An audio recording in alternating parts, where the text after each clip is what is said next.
ఆగని రైళ్లు తీరని కష్టాలు, మందమర్లో హాల్టింగ్ లేక ఇబ్బందులు, ట్రైన్ ఎక్కాలంటే ఇతర స్టేషన్లకు వెళ్లాల్సిందే, ఇబ్బందులు పడుతున్న ప్రయాణికులు ఆదాయం ఉన్న సౌకర్యాలు కల్పించని వైనమని చెప్పి మందమరి రైల్వే స్టేషన్ సంబంధించి మన నమస్తే తెలంగాణలో ప్రత్యేక కథనం వచ్చింది.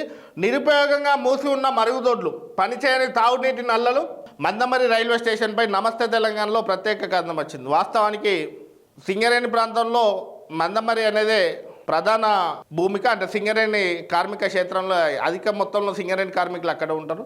ఈ మందమరిలో అసలు ఒక భాగ్యనగర్ పుష్పలు తెలంగాణ ఆ రైళ్ళే ఆగుతున్నాయి. సింగరేణి ఏదైతే కొత్తగూడెం పోయే రైలు కూడా మందమరిలో ఆగడం లేదు.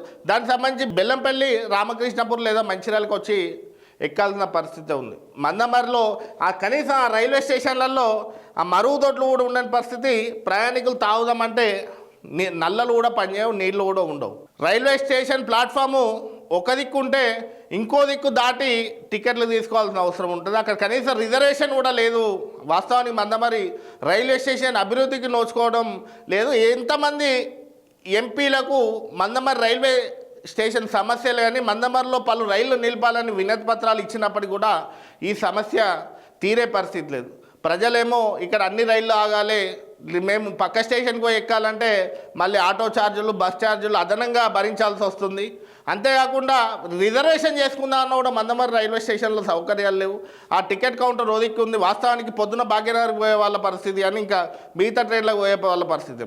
ట్రైన్ ఏమో ఇటు సైడ్ ప్లాట్ఫామ్కి వస్తే టికెట్ కౌంటర్ ఏమో అటు సైడ్ ప్లాట్ఫామ్కి ఉంటుంది. అటు సైడ్ పోయి టికెట్ తీసుకొని వచ్చేంతలా పిల్లల్ని ఈ ప్లాట్ఫామ్ మీద నిల్చోబెట్టాలి. పిల్లలు ఏమవుతారో అనే టెన్షన్ ఓ దిక్కు, టికెట్ తీసుకోవాలన్న ఓ టెన్షన్ ఓ దిక్కు. ఇలాంటి పరిస్థితి మందమరిలో నెలకొంది. కాబట్టి కనీసం ఈ వార్త చూసైనా పెద్దపల్లి ఎంపీ వంశీకృష్ణ స్పందించి మందమరి రైల్వే స్టేషన్లో ఉన్నటువంటి సమస్యలు, ఆ మరుగుదొడ్ల సమస్య కావచ్చు, టికెట్ కౌంటర్ సమస్య కావచ్చు, రిజర్వేషన్ సమస్య కావచ్చు, ఈ రైళ్ల హాల్టింగ్ సమస్య కావచ్చు, స్పందించి మందమరి ప్రజలను దృష్టిలో పెట్టుకొని మందమరి రైల్వే స్టేషన్కు ఉన్న సమస్యలు, ప్రజలు ఎదుర్కొంటున్న ఇబ్బందులను గమనించి ఆ సమస్య పరిష్కరించాలని నమస్తే తెలంగాణ కథనాన్న పరిగణలో తీసుకొని అందులో పూర్తిగా మందమరి రైల్వే స్టేషన్లో ఏ సమస్య ఉంది, ఎట్లుందో పూర్తిగా విశ్లేషించి రాయడం జరిగింది. కాబట్టి ఇదే పేపర్ కథనంతోనే మీరు వినతి పత్రం డ్రాఫ్ట్ చేసి కేంద్ర మంత్రులకు వినతి పత్రం ఇచ్చి మందమరి రైల్వే స్టేషన్లో ఉన్నటువంటి సమస్యలు పరిష్కరించాల్సిన బాధ్యత కూడా పెద్దపల్లి ఎంపీకి ఉంటుంది. కాబట్టి మందమరి ప్రజలు దృష్టిలో పెట్టుకొని ఈ రైల్వే స్టేషన్ సమస్యలు పరిష్కరించాల్సిన అవసరం